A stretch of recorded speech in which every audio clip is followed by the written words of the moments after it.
ঈদুল আজহা উপলক্ষে ঘরমুখ মানুষের চাপে মহাসড়কে যানবাহনের চাপ অনেকটাই বেড়েছে। আমি এখন দাঁড়িয়ে আছি সিরাজগঞ্জের উল্লাপাড়া উপজেলার হাটিকুমরুল ইন্টারচেঞ্জ এলাকায়।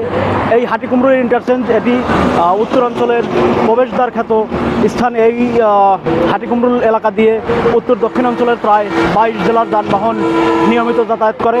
ঈদ ছাড়া অন্যান্য সময় এই মহাসড়ক দিয়ে 18 থেকে 20 হাজার যানবাহন চলাচল করে বলে আমরা হাইওয়ে পুলিশ থেকে জানতে পেরেছি।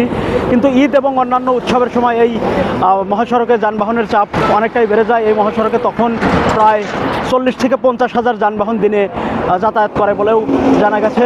এখন আপনারা দেখছেন ঢাকা থেকে ছেড়ে আসা গাড়িগুলো উত্তরাঞ্চলের এই ইন্টারচেঞ্জ দিয়ে দেশের বিভিন্ন অঞ্চলের দিকে যাচ্ছে।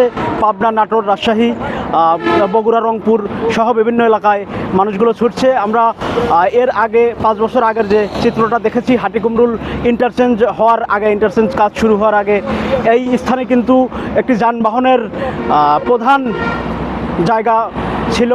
ঢাকা থেকে উত্তরাঞ্চলগামী লোকজনের গলার কাটাও বলা হতো এই হাটিকুমরুল গোলচত্বর এলাকাকে। এখানেই প্রায় 6 থেকে 7 ঘন্টা গাড়ির মধ্যে বসে থাকতে হতো যাত্রীদের। ইন্টারচেঞ্জ হওয়ার পর এবার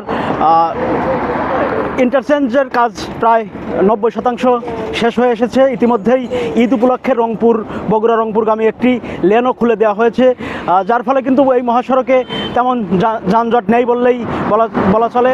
যানজট না থাকলেও কিন্তু এখানে হাইওয়ে পুলিশ এবং জেলা পুলিশের বিশেষ তৎপরতা আমরা লক্ষ্য করেছি।